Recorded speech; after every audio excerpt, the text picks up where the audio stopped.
I'm 21 and was recently asked by my uncle if I could watch his dog while he was out of town.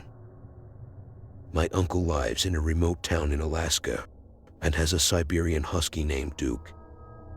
Almost right away, I would send a text back to him saying, "Yeah, of course, man." Now, I've never watched his dog before, but I knew for a fact Duke was well trained. And basically all I would have to do is feed him and take him outside every once in a while. Plus, he lives in a cabin in the middle of the woods that, like I mentioned earlier, is really remote. I'm talking neighbors miles away, kind of remote. So with how busy and stressful my job has been lately, I was actually really looking forward to it. I decided it was the perfect idea to invite my girlfriend over to stay with me as I watched Duke. It wasn't like I was just going to show up twice a day or anything. I figured I'd just stay at the house the whole time. The first few days were completely normal. Well, I guess other than it snowing pretty much the entire time we were there, which all things considered actually wasn't too unheard of for Alaska. It was now the last night before my uncle would get back into town, and me and my girlfriend had the fireplace going. While we were watching a movie with Duke in the cabin's living room, after the movie ended, and I'd say it was around 1 a.m., and we both decided we should probably head to bed. As we were walking to the bedroom, I couldn't help but notice how much the wind and snowfall had picked up outside. But regardless, we were both tired and still each fell asleep within 5 minutes of laying down. I'm a heavy sleeper and was completely out of it for a good 2 hours when I was shaken awake by my girlfriend. The digital clock in the room read 3:20 a.m. and it was still pitch black outside. Now, realizing I was awake, my girlfriend firmly said how she thought she heard something outside and then I should probably go take a look. Still half asleep at this point, I replied saying, Yeah, sure, I'll go look." Yes, I got up. I caught a glimpse of Duke, who should have been sleeping at this time, but instead was cowering in the closet with his eyes wide open. Even though he's a big dog, he doesn't usually like to investigate or confront any noise he hears, the fact that he was awake in the first place made me a little uneasy. I put on some winter clothes and grabbed a hunting rifle and a flashlight before heading out. I stepped outside and turned on my flashlight, but right as I did, I could see boot prints in the snow. My heart sank to the pit of my stomach right as I saw them. I knew they weren't mine. It was impossible. I had literally just stepped outside. After standing there in utter disbelief for maybe a minute, and I decided I should probably go follow them. You gotta remember, we're in the middle of a desolate snowy forest, and obviously no normal person is going to walk by this cabin. At 3 in the morning, I figured my uncle would want me to find out who it was, and plus if it was somebody with bad intentions. I'm a 65 dude armed with a rifle. What's the worst that could happen?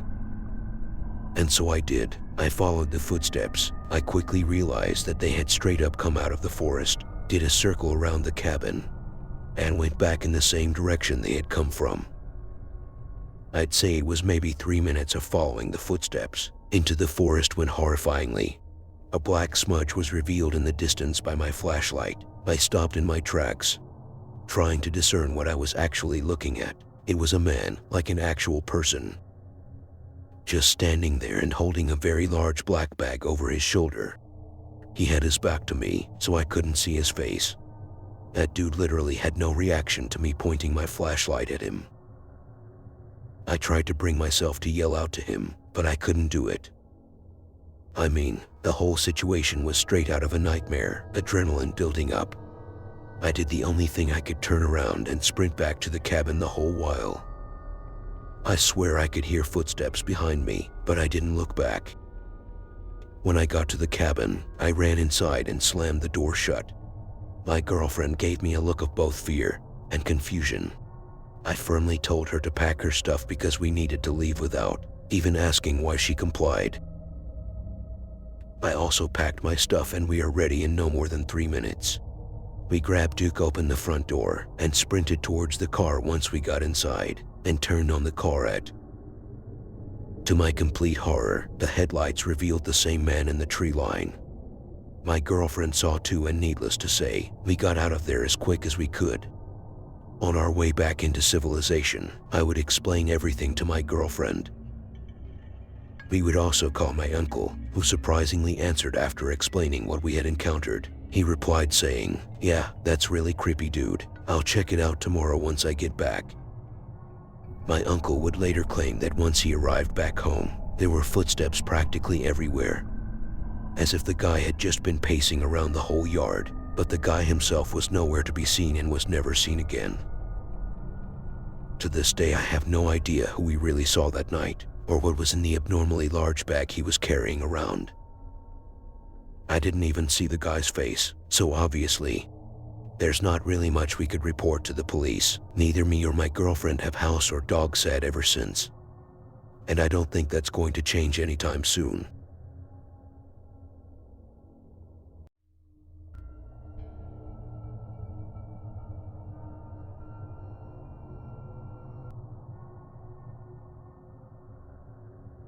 When I was in middle school, my mom worked as a house cleaner, which, as the name implies, simplement people would hire her to clean their houses for an actual decent amount of money, more often than not. The houses were both big and expensive, and a lot of the time my mom would become good friends with the owners of the houses she cleaned.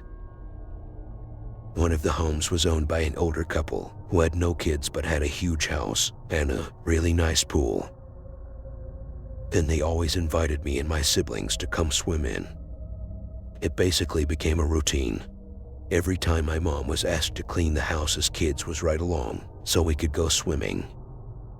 I remember one day the owners were talking about a vacation they were planning on going on, and suggested one of those kids could stay at the house and watch their dogs while they were gone. And instantly both me and my sister both volunteered without hesitation. The couple had an older golden retriever named Bandit, who was massive but wasn't aggressive in any way. They also had recently rescued a husky mix named Cleo, who was quite the opposite. She would destroy their house when they left her inside, jump their short fence if they left her outside, and run away at any chance she got. So they would basically have me stay at their house for the weekend and keep the two dogs under control. My older sister would stay with me the first night, as it was a big house, and even with the dogs it was kind of scary to stay there alone. It was maybe 10 p.m. I was watching some movie in the basement living room, while my sister was working out on the treadmill in the next room. Over now is something that needs to be mentioned, is that the house itself and multiple cameras set up on both the inside and the outside. And the workout room also doubled as a sort of camera room, where a screen featured a live feed of all the cameras. All of a sudden, I could hear the house alarm beep like it did whenever the front door was opened. At first I ignored it, as I thought it came from the TV. But minutes later my sister would walk out of the workout room, asking if I'd left the front door open, as the cameras clearly showed it wide open. And that's when I started to panic, realizing that I had forgotten to lock the front door in the first place. I would frantically explain to my sister both the alarm I heard and how I forgot to lock the front door. But she called me down, saying that if someone was in the house, the dogs would have been going crazy. The dogs were just laying there in the workout room, and we both agreed they would have at least gotten up to investigate. If someone had come inside, we both closed to unlock the door and decided that at this point we should probably just go to bed. But before we did, we went around the house and make sure all the doors and windows were completely locked. We then locked ourselves in the guest bedroom with the dogs and eventually fell asleep. A couple hours later, we both awoke to both dogs growling at the door of the room.